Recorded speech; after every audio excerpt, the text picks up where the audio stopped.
Hi guys, Alex here. Welcome back to Girl Talk. I've got a little bit of mess and a little bit of drama today for you guys. OMG, I am absolutely shook. I don't know if you guys are following what is going on right now, but I don't usually post on Monday. I had to. Foodie Beauty actually went live and her stream was titled, I May Be in Danger and I Have No One. This is absolutely wild, you guys. It seems as though Salah is done. Chantal is done. They had a major blowout today on stream and it all goes back to this trip. Salah left her alone and she could not take it. Is this finally the end of this marriage? How is she going to get home? The Escape Syria arc starts now. Before we get into the brand new video, make sure you go ahead and leave a thumbs up. Things are going to get explosive today. All that and more coming up on today's edition of Girl Talk. Let's just get right into it. I mean, shall we? All right, you guys. Ooh-wee, this afternoon has been absolutely wild on Foodie Beauty's stream. Like I just said, it all started off in her new live stream. I May Be in Danger. I Have No One. If you take a look at the thumbnail,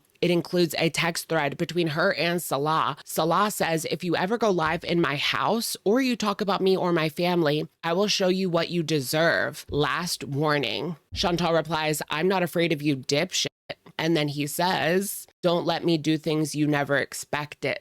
Sounds very scary. It's already scary enough that she's alone in a home in Syria with absolutely no resources, but now her man is threatening her. This all started off because of this 16 people camping trip. Salah's away. He's on this camping trip. He invited her and she was going to go, but she had a breakdown, an anxiety attack and didn't want to go. So he took her back home like she wanted. And then the cherry on the top for old girl, he extended the trip a couple of more days without consulting her first, because I guess that's what the people wanted to do. That's what his family wanted to do on this camping trip. Stay a few more days. They're having fun. Well, that really caused Chantal to get angry. She's been talking about how she's low on food. She's gonna starve in there, guys. These past few live streams, even before this afternoon, she's been throwing shade Salah's way. You could tell that things were not good with them behind the scenes. But now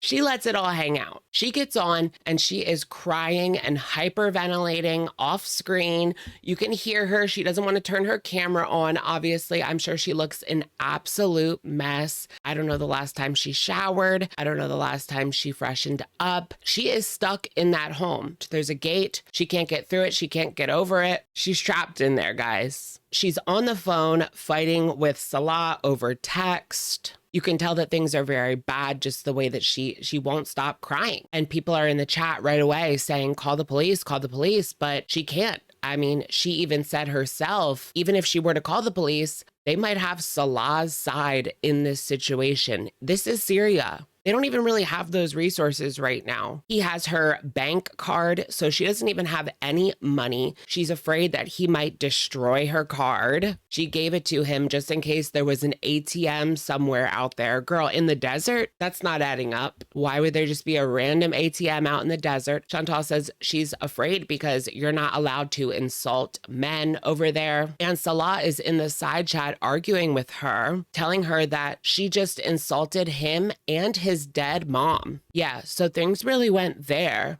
Apparently, Chantal, to clarify, says that she called him a son of a bitch, which he took as her calling his mom that. Technically, yeah, he's been threatening her physically. He threatened her life. She has no one anymore. You left me here with nothing. She's so upset that he went to go on this trip.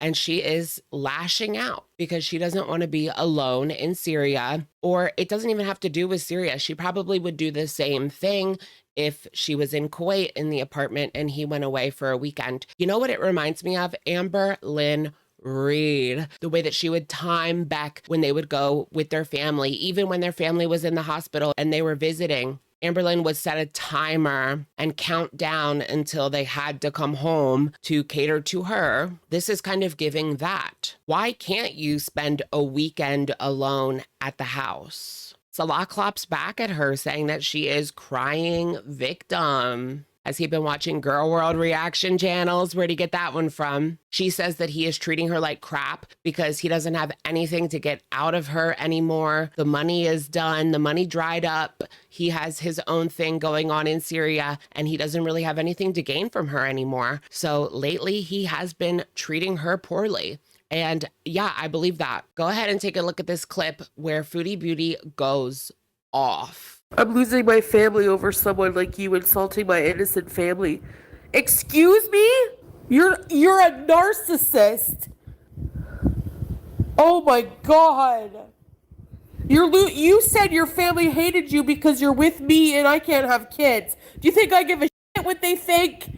After they insult me and you let them insult your wife? They have a problem with me, but they have no problem when we send them my money, right? Right? You're a narcissist. Can you guys believe that? His family called her a useless old woman. His family is very upset that she cannot get pregnant, that she cannot provide kids for the family, and they make Chantal feel like crap, apparently. But she hears it from Salah. They're upset that she won't provide kids, and they think that she's too old. She goes off about how when she doesn't bring money, they're talking about her not having kids. So her money's good, but she's not. She talks about that a lot. She says to Salah, "You remind me of Nader." And then she starts screaming, "I don't care if I unalive. I don't care." She really has lost it. I can't believe she's doing this over there. She really is in danger. I don't know if I think Salah would do anything, but who knows who else is around. Salah keeps up the threats. You'll get what you deserve. I mean, she really already has. This is her getting what she deserved, you know? Alone in a house in Syria with no way out. She knew exactly what she was getting into, but Chantal actually makes a decent point for once. Salah knew what he was getting into as well. He knew from day one she couldn't have kids. So if that was so important, I guess he didn't really care in Kuwait, but now his family keeps bringing that up to him. So it's wearing him down. Salah obviously does not like being exposed like this. So he exposes a little something of his own. He told her that his family hates them because they're not having kids. Chantal then threatened to break everything in the house. And because of that, he threatened to unalive her, according to her. Apparently, this isn't anything new. They have just been keeping it under wraps. Ever since she got back to Syria, this is how it's been. He's been absolutely toxic to her. And she keeps going off and saying things like, if something happens to me, you know who did it. The more I think about it, the more I realize, would there even be consequences? Like, what would be the aftermath of the worst case scenario here? She's a Canadian woman in Syria. She keeps saying that he is a narcissist. You're a narcissist. And that he blames her for absolutely everything. He stubs his toe on the couch and she's to blame for putting it there. You know, this wouldn't be the first time that they fought and made up. She said earlier today, before this live stream, that they were not getting along and that he didn't like the way that she spoke to him. Her response to him was, "I didn't like it when you cheated on me, but I forgave you." So now we're just going to have to wait and see what will happen. Will she make it out? Now it's feeling like escape from Syria is the storyline at this point. Despite all of this, I still can't 100% believe that she's actually going to leave him. And that is because her past. She took him back after he cheated. She went back after she got an apartment in Canada. Not to mention what happened with Nader. He could do anything to her and she would take him back. So who's to say that won't happen again? She admits at the end that she needs to leave in a couple of days. She just has to wait for him to get home first because she needs that card. Plus, she has no money to get to the airport and has no idea if she can even change her flight because she already got a ticket for the end of October. And she will go ahead and abandon her cat, Julia, her 5th abandoned cat, Julia. All right, you guys, that's going to be it for today's video. Just a little update. She has since deleted this live stream as well as a live stream from earlier today where she was arguing with Salah as well. I did see some of her beezers trying to throw their money her way. So she might be able to get a few more pennies out of those beezers with this performance, guys. Now, I'm not saying this whole thing was fake, but there was this one section where you can tell she's forcing out the like she's forcing it out. It was certainly dramatic. As with everything, Chantal, we shall see, we shall see. Let me know what you guys think in the comments down below, and I will, of course, catch y'all in the next one. It's been fun. Bye, everyone.